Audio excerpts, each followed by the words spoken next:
Welcome back, friends. Today we're reading The Locket by Kate Chopin.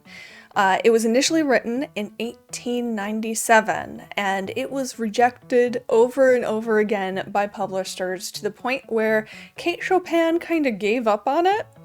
See, the story is set during the Civil War, which concluded around 35 years before she initially wrote it and started shopping it around. Kate Chopin wrote mostly from the perspective of women, which makes sense because, Kate Chopin is a woman. But in talking about war through the lens of women, you kind of get this lonely, melancholy sort of sense from Kate, which is not what was going on in America at the time.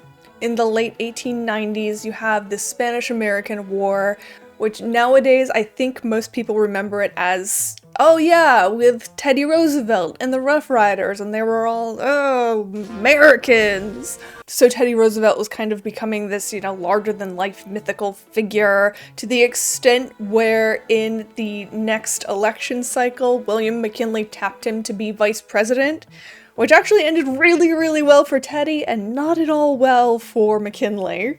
So, of course, this story that says, war, maybe not the best, was not going to sell, so no publishers wanted it. Which you'll have to tell me after we're done reading if you agree. But to me, aside from the very specific descriptions of, what the soldiers were wearing, their uniforms and stuff, to me, this one feels like it could be almost any war up till the modern day. Though, to be fair, I think I know about as much about warfare as Kate Chopin, so I could be completely off there. So, we have something to discuss after the fact. So, because it didn't sell during her lifetime, initially published in 1969 in the complete works of Kate Chopin, this is The Locket by Kate Chopin. 1. One night in autumn, a few men were gathered about a fire on the slope of a hill. They belonged to a small detachment of Confederate forces and were awaiting orders to march. Their gray uniforms were worn beyond the point of shabbiness. One of the men was heating something in a tin cup over the embers. Two were lying at a full length a little distant away, while a fourth was trying to decipher a letter and had drawn close to the light. He had unfastened his collar and a good bit of his flannel shirt front. "What's that you got around your neck, Ned?" asked one of the men lying in the obscurity. Ned, or Edmund, mechanically fastened another button of his shirt and did not reply. He went on reading his letter. "Is it your sweetheart's picture?" "'Tain't no gal's picture," offered the man at the fire. He had removed his tin cup and was engaged in stirring its grimy contents with a small stick. "That's a charm. Some kind of hoodoo business that one of them priests give 'em to keep out of trouble. I know them Catholics. That's how come Frenchy got promoted and never got a scratch since he's been in the ranks. Hey, French, ain't that right?" Edmund looked up absently from his letter. "What is it?" he asked. "Ain't that a charm you got round your neck?" "Must be, Nick," returned Edmund with a smile. "I don't know how I could have got through this year and a half without it." The letter had made Edmund heartsick and homesick. He stretched himself on his back and looked straight up at the blinking stars. But he was not thinking of them, nor of anything but a certain spring day when the bees were humming in the clematis, when a girl was saying goodbye to him. He could see her as she unclasped from her neck the locket which she fastened about his own. It was an old-fashioned golden locket, bearing miniatures of her father and mother with their names and the date of their marriage. It was her most precious earthly possession.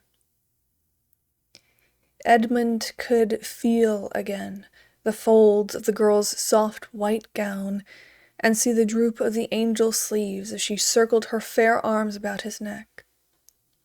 Her sweet face, appealing, pathetic, tormented by the pain of parting, appeared before him as vividly as life. He turned over, burying his face in his arm, and there he lay, still and motionless. The profound and treacherous night, with its silence and semblance of peace, settled upon the camp. He dreamed that the fair Octavie brought him a letter. He had no chair to offer her, and was pained and embarrassed at the condition of his garments. He was ashamed of the poor food which comprised the dinner at which he begged her to join them. He dreamt of a serpent coiling around his throat, and when he strove to grasp it, the slimy thing glided away from his clutch. Then his dream was clamor. "Get your duds, you Frenchie!" Nick was bellowing in his face. There was what appeared to be a scramble and a rush rather than any regulated movement. The hillside was alive with clatter and motion, with sudden upspringing lights among the pines. In the east, the dawn was unfolding out of the darkness. Its glimmer was yet dim in the plain below. "What's it all about?" wondered a big black bird perched in the top of the tallest tree. He was an old solitary and a wise one, yet he was not wise enough to guess what it was all about. So all day long he kept blinking and wondering. The noise reached far out over the plain and across the hills, and awoke the little babes that were sleeping in their cradles.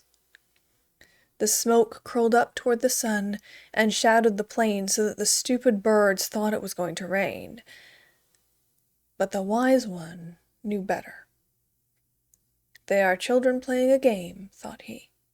"I shall know more about it if I watch long enough." At the approach of night, they had all vanished away with their din and smoke. Then the old bird plumed his feathers. At last he had understood. With a flap of his great black wings, he shot downward, circling toward the plain. A man was picking his way across the plain. He was dressed in the garb of a clergyman. His mission was to administer the consolations of religion to any of the prostrate figures in whom there might yet linger a spark of life. A Negro accompanied him, bearing a bucket of water and a flask of wine. There were no wounded here. They had been borne away. But the retreat had been hurried, and the vultures and the Good Samaritans would have to look to the dead. There was a soldier, a mere boy, lying with his face to the sky. His hands were clutching the sword on either side, and his fingernails were stuffed with earth and bits of grass that he had gathered in his despairing grasp upon life. His musket was gone. He was hatless, and his face and clothing were begrimed. Around his neck hung a gold chain and locket. The priest, bending over him, unclasped the chain and removed it from the dead soldier's neck. He had grown used to the terrors of war, and could face them unflinchingly. But its pathos, some way, always brought the tears to his old dim eyes. The Angelus was ringing half a mile away. The priest and the Negro knelt and murmured together the evening benediction and a prayer for the dead.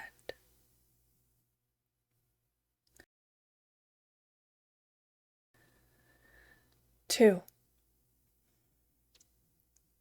The peace and beauty of a spring day had descended upon the earth like a benediction.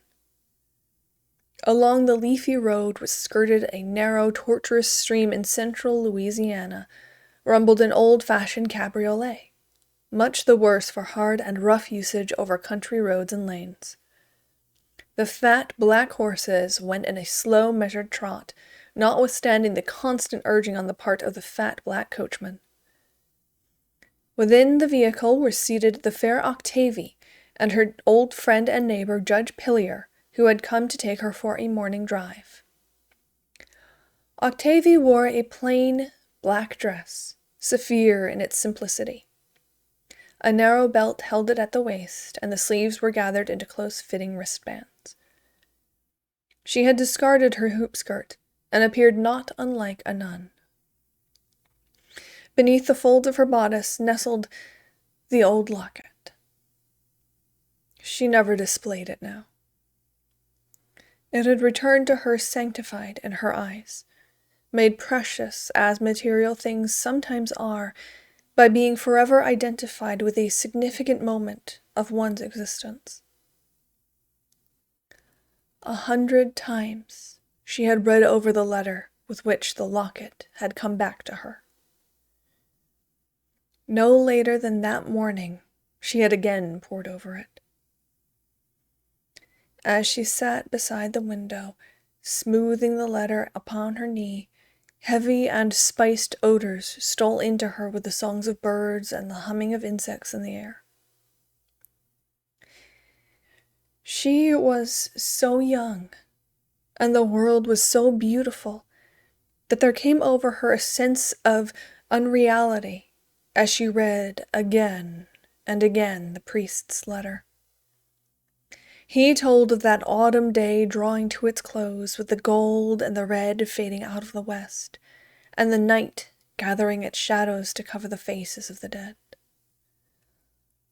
Oh, she could not believe that one of those dead was her own, with a visage uplifted to the gray sky in an agony of supplication. A spasm of resistance and rebellion seized and swept over her. Why was the spring here with its flowers and its seductive breath if he was dead? Why was she here? What further had she to do with life and living? Octavie had experienced many such moments of despair, but a blessed resignation had never failed to follow, and it fell then upon her like a mantle, and enveloped her.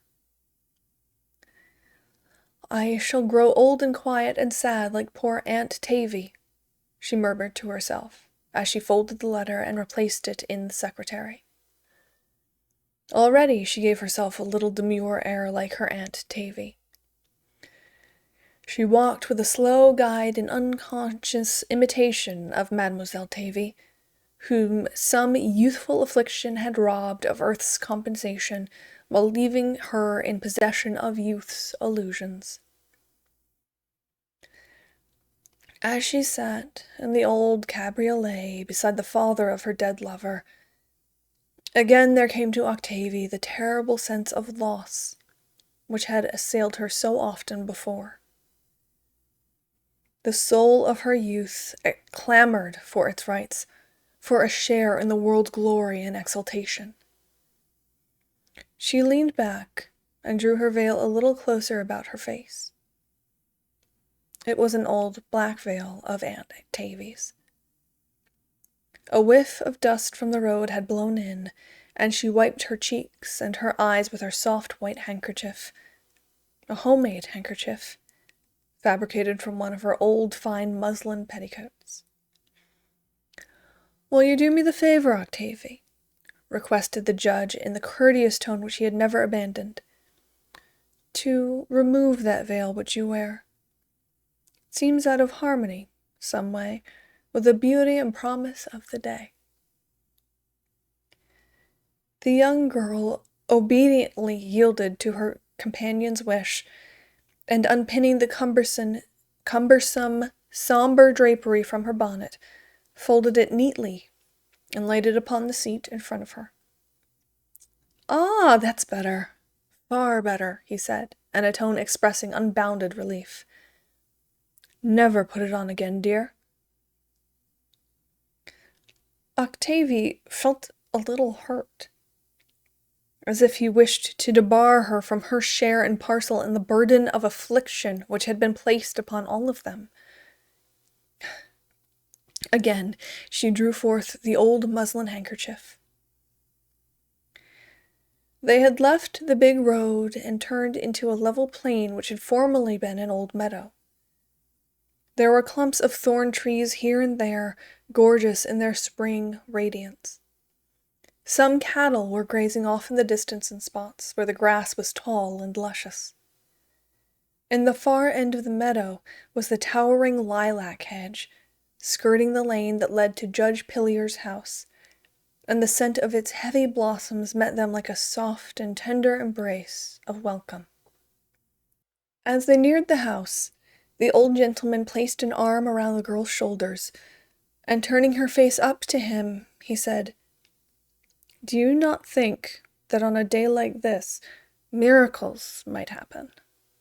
When the whole earth is vibrant with life, does it not seem to you, Octavie, that heaven might for once relent and give us back our dead?" He spoke very low, advisedly and impressively. In his voice was an old quaver, which was not habitual, and there was agitation in every line of his visage. She gazed at him with eyes that were full of supplication and a certain terror of joy. They had been driving through the lane with the towering hedge on one side and the open meadow on the other. The horses had somewhat quickened their lazy pace. As they turned into the avenue leading to the house, a whole choir of feathered songsters fluted a sudden torrent of melodious greeting from their leafy hiding places.